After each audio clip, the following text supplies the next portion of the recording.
Shalom, selamat pagi. Senang kembali bisa bertemu dengan sahabat Lumen dalam program Lumen Christmas. Hari ini kita memasuki hari yang ke-10. Saya percaya Anda diberkati dan terinspirasi setiap harinya. Bagi saudara-saudara yang pertama hadir di channel ini atau pertama kali berkunjung di channel ini, saya ucapkan selamat datang.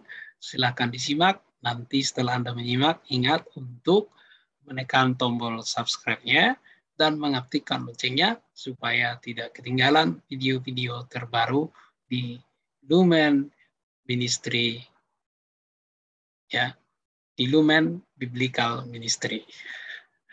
Baik, seperti yang saya janjikan kemarin, kita akan membahas hari ini yaitu tentang dua natur Yesus. Nah, kalau kita berbicara tentang dua natur Yesus, tentu kita membicarakan dia kan ada banyak ya, ada banyak gelar Yesus, ada banyak gelar Yesus, maka salah satu gelarnya adalah yaitu dia sebagai mediator atau boleh disebut pengantara ya. Sebentar saya akan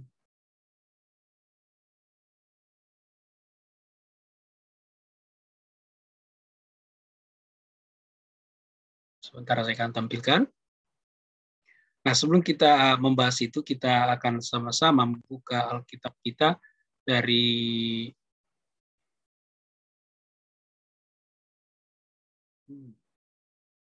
belum muncul dia ya. Sabar.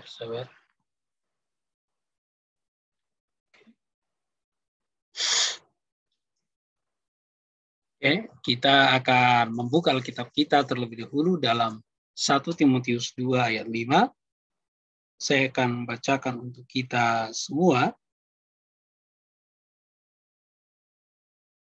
Karena Allah itu Esa, dan Esa pula dia yang menjadi pengantara antara Allah dan manusia, yaitu manusia Yesus Kristus. Jadi Allah itu Esa, maka pengantaranya juga Esa. Ya, saya sebut di judul sini Yesus Kristus pengantara tunggal.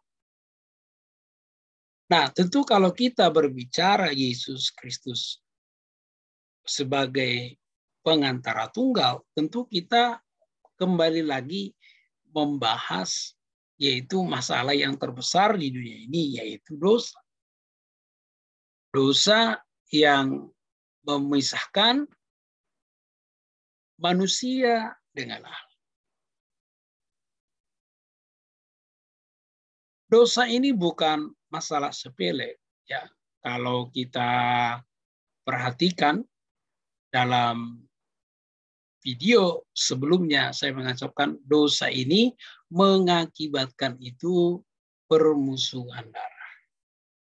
Dosa ini mengakibatkan yaitu manusia berhutang nyawa.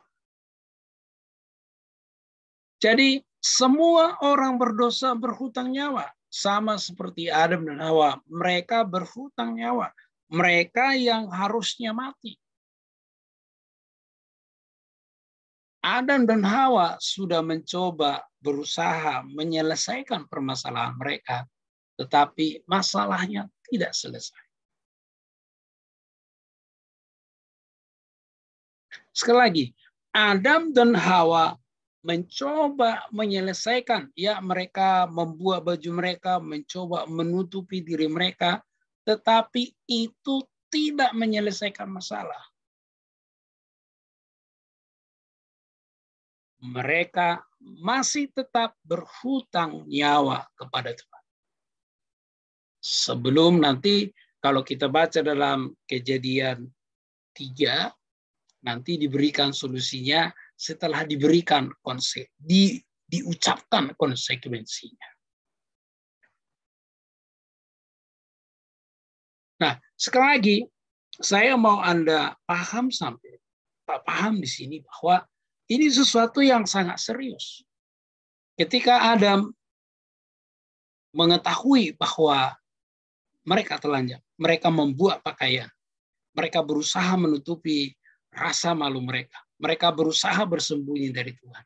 Ternyata itu tidak menyelesaikan.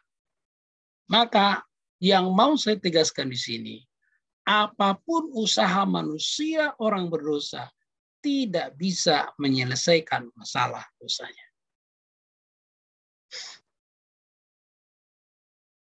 Karena apa? Dia tetap berhutang nyawa. Setiap orang yang berdosa berhutang nyawa kepada Tuhan dan layak mati. Dan layak dihukum. Dan layak dihukum di dalam kekekalan.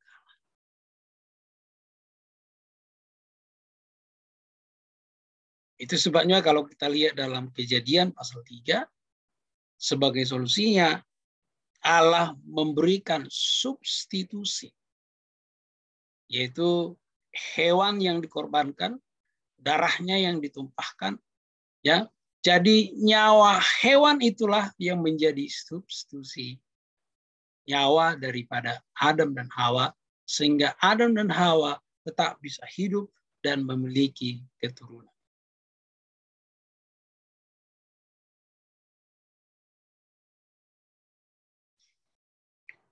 Tadi saya katakan bahwa dosa itu sama dengan permusuhan berdarah. Nah, dosa itu tidak hanya mengakibatkan permusuhan antara keturunan ular dan juga keturunan perempuan ini. Permusuhan berdarah ini bukan hanya terjadi bagi keturunan ular dan keturunan perempuan.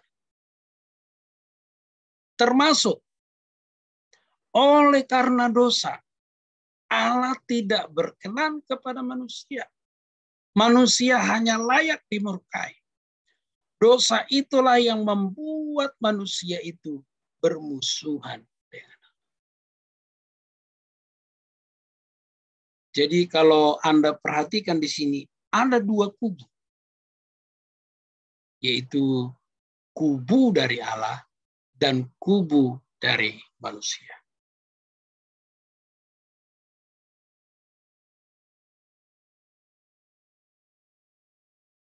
Sekarang yang menjadi pertanyaan,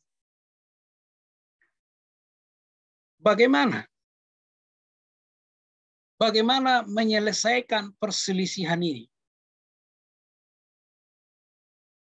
Tadi saya sudah jelaskan bahwa manusia berdosa tidak bisa menyelesaikan.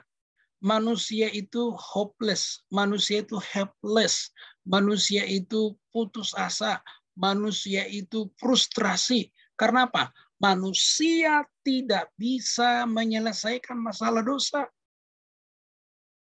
Tidak ada seorang pun orang berdosa di dunia ini yang bisa menyelesaikan masalah. Maka konsekuensinya adalah tetap mendapat murka, tetap mendapat penghakiman. Bagaimana dari sisi Allah? Allah bukan tidak bisa menyelesaikan begitu saja. Tetapi Allah itu sangat konsisten dengan kepribadiannya. Allah itu kudus, maka dia tidak bisa kompromi dengan dosa. Allah itu Maha Kasih, maka dia memberikan pengampunan terhadap manusia. Tapi apakah karena dia Allah yang begitu mengasihi lalu mengampuni manusia begitu saja tanpa ada konsekuensinya? Tidak. Allah itu juga adil. Jadi kekudusan Allah, kasih Allah, dan keadilan Allah berjalan secara konsisten. Maka hukuman itu harus tetap berjalan. Nah, kita bisa melihat dalam Kejadian 3:15. Allah menyatakan hukuman, Allah menyatakan bahwa Adam dan Hawa akan memiliki keturunan, tetapi Allah tidak melewatkan begitu saja konsekuensi dari perbuatan dosa Adam dan Hawa. Sesudah itu Allah memberikan solusinya. Maka Allah yang murka ini, Allah yang membenci terhadap dosa ini, harus tetap menjalankan penghakimannya. Harus tetap menjalankan keadilannya. Nah, tetapi pertanyaannya, siapa yang sanggup? Siapa yang sanggup? Tidak ada seorang manusia pun yang sanggup menahan murka Allah. Tidak ada seorang pun.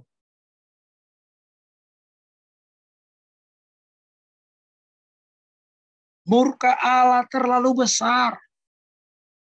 Murka Allah terlalu mengerikan.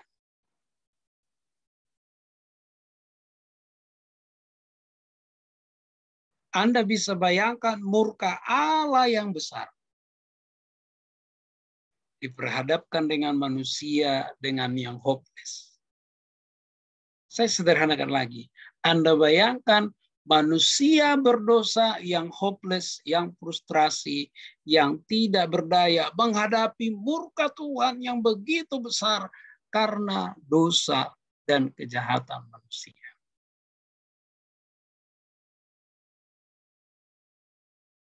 Maka Allah lah yang harus berinisiatif. Tapi sekali lagi, Allah tidak bisa menyelesaikan seperti udah selesai deh, itu enggak. Kekudusannya tetap dijalankan, kasihnya tetap dijalankan, keadilannya pun tetap dijalankan. Maka untuk menyelesaikan masalah manusia dengan Allah, harus ada pengantara. Harus ada yang bisa menjadi pengantara. Harus ada yang bisa menjadi mediasi. Yang memediasi manusia dengan Allah, memediasi Allah dengan manusia. Maka pribadi yang menjadi pengantara atau pribadi yang bisa menjadi mediator atau pribadi yang bisa melakukan mediasi harus memiliki dua natur. Kalau misalnya natur manusia saja, itu tidak bisa mewakili Allah. Kalau natur Allah saja, itu tidak bisa mewakili manusia. Maka yang menjadi pengantara itu adalah harus memiliki dua natur. Yaitu natur manusia dan natur Allah. Dan satu-satunya pribadi yang memiliki dua natur ini adalah Yesus Kristus. Sama seperti yang kita pelajari tadi di dalam 1 Timotius 2 ayat 5, karena Allah itu Esa, dan Esa pula dia yang menjadi pengantara antara manusia dengan Allah, yaitu manusia Yesus Kristus. Kenapa Esa? Karena satu-satunya manusia yang pernah ada di dunia ini yang memiliki dua natur, yaitu Yesus Kristus. Kemarin saya sudah sempat membahas, kalau manusia menjadi Allah, itu tidak mungkin. Tapi kalau Allah menjadi manusia, itu sangat mungkin. Karena dia maha kuasa. Kalau manusia menjadi Allah, tidak bisa, karena dia terbatas. Nah, dua natur ini ada di dalam Kristus Yesus. Kenapa? Benih yang dikandung oleh Maria itu bukanlah benih dari benih biologis, tetapi adalah anugerah atau kuasa dari Roh Kudus. Sehingga adalah benihnya itu adalah benih ilahi. Dan tentu menggunakan kandungan Maria.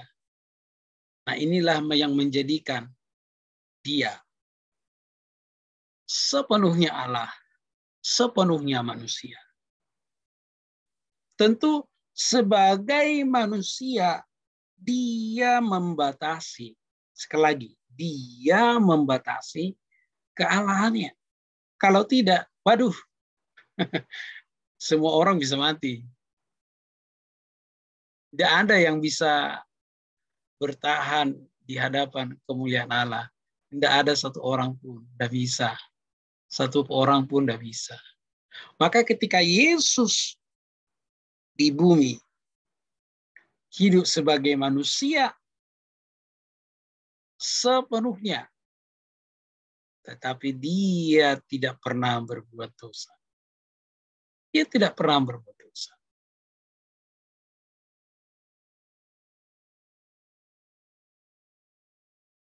Karena apa? Karena ketaatan Yesus itu yang akan menjadi, yang akan diperhitungkan menjadi ketaatan manusia. Sederhananya, kebenaran Yesus itu yang akan diimputasi menjadi kebenaran manusia. Jadi, di dalam diri Yesus, dalam diri Yesus, Allah dan manusia dipersatukan. Ini adalah misteri Natal yang luar biasa. Ini adalah sejarah yang paling luar biasa, di mana yang ilahi menyatu dengan manusia, yaitu di dalam diri Yesus. Dan ini menjadi gambaran bagi kita berikutnya. Dan ini menjadi satu pola dalam hidup kita berikutnya, yaitu bahwa kita yang manusia yang lahiriah bisa menyatu dengan pribadi Allah yang rohani atau yang supranatural, yaitu dengan Roh Kudus tinggal dalam diri kita. Itu dimulai dari Yesus. Wow, luar biasa.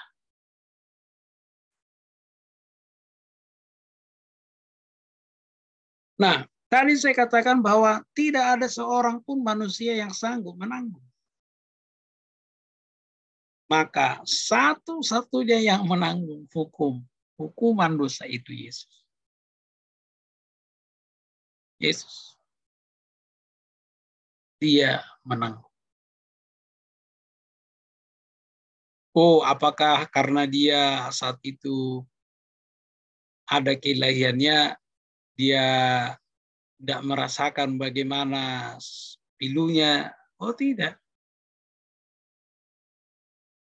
Kita bisa melihat bagaimana dia bergumul di taman Getsemani, di Getsemani maksud saya, Getsemani ya, di taman Getsemani. Dia bilang, kalau boleh lalukanlah cawan ini. Karena apa? Cawan ini bukan sembarang cawan. Cawan ini adalah murka Allah. Wow. Kalau manusia biasa itu tidak bisa. Kalau saya dan saudara itu lewat. Saudara dan saya binasa. Hanya Yesus. Hanya satu-satunya Yesus yang menanggung murka Allah. Maka di dalam diri Yesus itu manusia diperdamaikan dengan Allah. Maka ketika Yesus berkata, sudah selesai, maka manusia dan Allah sudah diperdamaikan.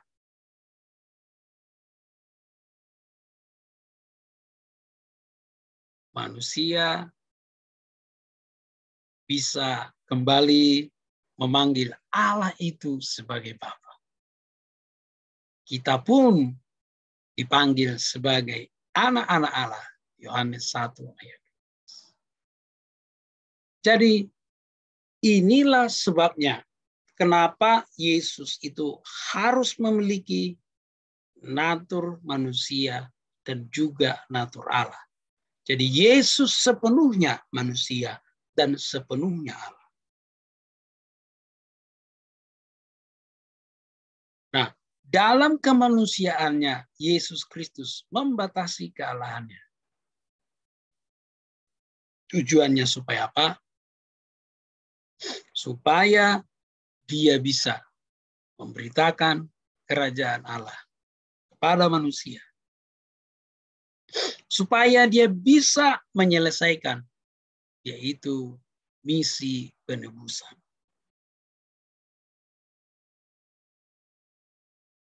Jadi dia batasi. Dia tidak menganggap itu sesuatu yang dipertahankan. Demi ketaatannya kepada Bapa, demi kasihnya kepada Bapa, dan juga tentu kasihnya kepada kita manusia. Dia rela mengorbankan nyawanya bagi kita semua. Wow, luar biasa, luar biasa. Ya, puji Tuhan. Hari ini kita belajar. Ini tentu ada hubungannya dengan Natal, ya. Ya, tentu tetap berhubungan dengan Natal. Karena apa? Ingat tadi dalam beberapa hari yang lalu kita berbicara, yaitu kejadian, ya, kejadian 3:15, ya. Jadi di situ jelas bahwa manusia butuh juru selamat, manusia butuh seorang pendamai, dan itulah yang digenapi dalam Kristus Yesus. Baik, saudara-saudara yang kekasih, sahabat Lumen, sekali lagi saya mengucapkan terima kasih banyak sudah menyaksikan video ini. Bagi Anda yang diberkati, silakan tulis berkat rohani apa yang Anda pelajari di kolom komentar. Kemudian bagikan kepada saudara-saudara kita supaya semakin banyak orang yang diberkati dan terinspirasi. Nah, bagi saudara-saudara seiman yang pertama kali mengunjungi channel ini, saya ucapkan selamat datang di Lumen Biblical Ministry. Ini adalah channel yang fokusnya kepada pengajaran firman Tuhan, dan di sini kita sama-sama belajar firman Tuhan, dan penekanannya itu kepada eksegesis, ya. Baik, bagi saudara-saudari yang sudah menyaksikan dari awal, tetapi belum mengaktifkan tombol loncengnya, ya silakan tekan tombol subscribe-nya, kemudian aktifkan loncengnya. Sekali lagi, saya Dr. Tolo mengucapkan terima kasih, selamat beraktivitas bagi kita semua, selamat Natal, selamat beraktivitas, Tuhan Yesus memberkati.